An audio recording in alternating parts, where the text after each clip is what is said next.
Hi guys, Ian here, and I'm bringing you the West Ham season preview for the 2021 Premier League season.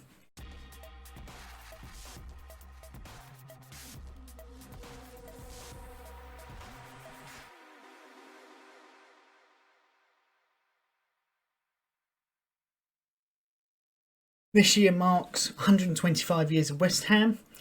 Doesn't necessarily mean it's going to be positive. We do have, as you can see, a lovely new home strip, which I really like. I like our away, and even our third kit looks all right from a distance. All positives. There's not many of them this season. Not so far anyway. Let's give you a bit of a rundown. Our manager, David Moyes, saved us twice from relegation. We got rid of him and brought in Manuel Pellegrini for 6 months. That was a horrendous mistake.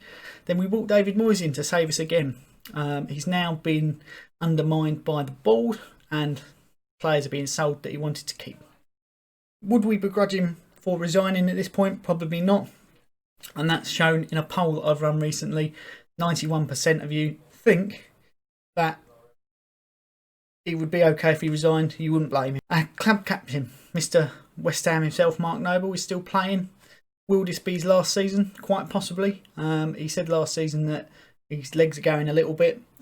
He always puts in 100%, but we can't rely on bringing him on for 45 minutes, half an hour to save a game, as we were doing last season.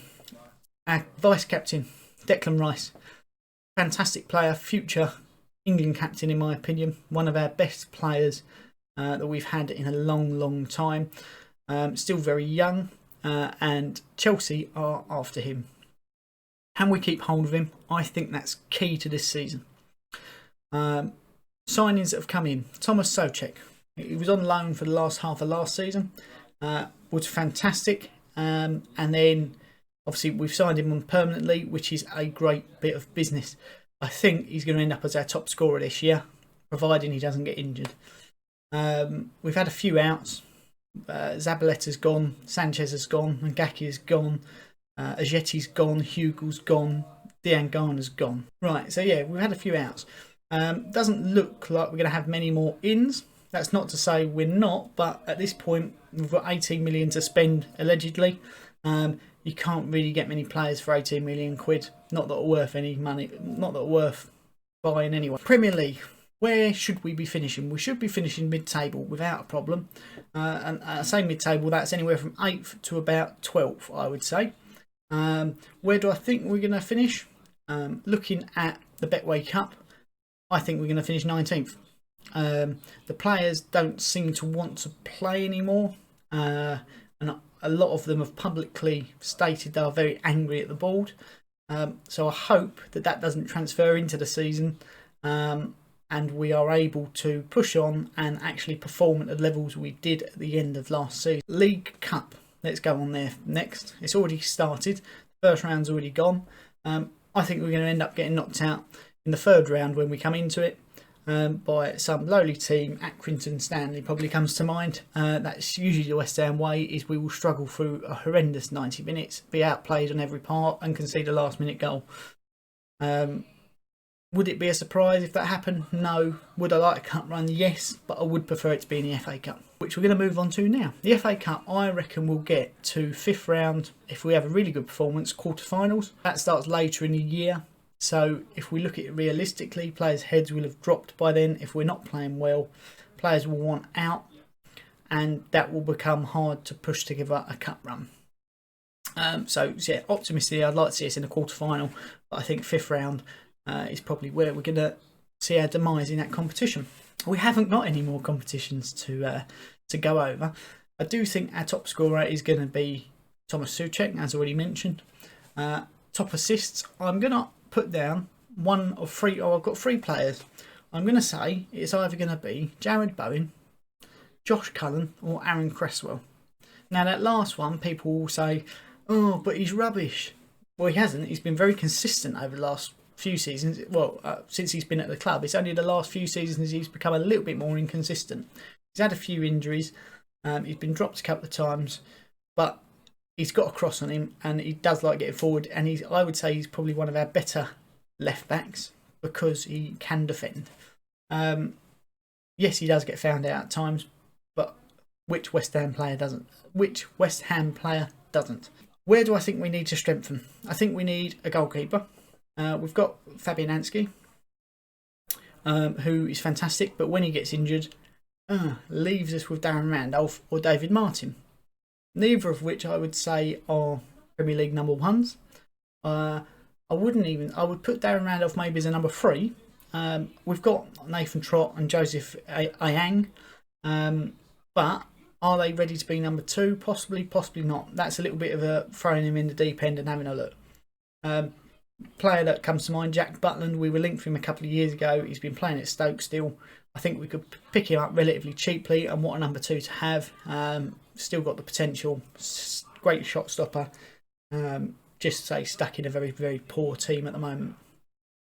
We need some fullbacks. We have Arthur Masuaku. We have Aaron Cresswell. We have Ben Johnson. We have Ryan Fredericks. All of which look okay. Very good going forward. Ben Johnson and Aaron Cresswell, I'd say, are the better 2 defensively. The other 2 are we're left wanting a lot of times defensively with those 2 in there. I would say we'd need another centre back as well. We've been linked with Tarkowski from Burnley. We've apparently lodged a £27 million bid. Burnley have come back and said we want 50. Not unreasonable in current climate of selling players, as well as him being one of their top defenders, being in the England squad and being a rock pretty much since he's been playing in the Premier League. A striker. We have one out-and-out striker in Sebastian Haller, who, in my opinion, isn't worth what we paid for him. And I think the board agree that, because they're trying to get out of paying the rest of their payments for him. Last season, he was rubbish, to say the least, and was only... the only solace up front was Mikel Antonio, who's actually a winger. Finished as our top scorer, always puts in a shift, and is fantastic in that sense. But he's not a striker, and there are points where he's not prolific enough that you would find in a striker. The Agueros, the Vardis, that he doesn't have that deadly instinct. Yes, he scores goals, but they're a different breed, and they're a good striker. So we need one to partner Haller. I think next we have to look at why West Ham fans are angry. We have a board who promises certain things, and then they look at it from a business perspective, and that's not viable. From a football perspective, it's fantastic. A young, hungry squad, mainly built with homegrown players. We have the facilities to do that. However, from a business perspective, they need to be bringing money in, because we're losing money. We had record amount of income last year, yet we still weren't profitable as a football club. And that's quite concerning, considering how much money we brought in. So from a business perspective, I can understand selling Dean Garner for £18 million to try and bring in some money and recoup some money. From a footballing perspective, I think it's one of the worst mistakes you could make. A player who signed a long-term deal last year, wanted to play for the club, wanted to be in the first team, and looks like he's got the talent and work ethic to go with it. So yes, understandably, West Ham fans are annoyed. They have, without a shadow of a doubt, and no one can dispute this because the facts and figures are there, they have put in a lot of money to the club. And that's taken into account full fees, loan fees, performance-related add-ons to contracts, and payments for transfers. We've brought in this much since they took over in 2010. The board have put in a lot of money into the club, into training facilities. When you ask people who've seen them, they are still well outdated, unfortunately. So they haven't put it in the right places. And I think they've been done over a number of times by contractors overcharging for work. When you look at our transfers ins and outs, we spend a lot of money on out. We don't get a lot in, and that goes to show it's been poorly spent. We haven't spent sort of a little bit of money on a player and nurtured them and sold them on for a profit. What we've done is we've brought in big name players at the end of their at the end of their careers, or are injury stricken, not to mention any names, and then they're on big wages and they don't play. So that is frustrating in itself. They've brought in a lot of strikers. Since 2010, the board have brought in 38 strikers who've played 957 games between them, scoring only 203 goals. So that's an average of 5.3 goals per striker and 1 goal every 4.5 games, which is not acceptable really, and it just goes to show, leave the managers to do their job and bring in players. Don't let the board sign the players and give them to the managers to play, because usually they're not very good when you do that. You are very astute business people. You are not football people. And I think everyone at Birmingham City Football Club would say that. And everyone, or majority of people at West Ham would say that. So, yes, you are very good at business, but stop meddling in the club. You set it up in a way that it needs to be set up in, so you don't need to meddle. That's why West Ham fans are angry at you. Just if you didn't know.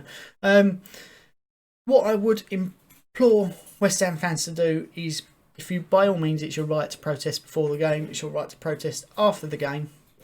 But for the 90 minutes on the pitch, especially when we're allowed back into stadiums, get behind the team and push on for the right work ethic within that team and the right result to come along, and hopefully we can stay up.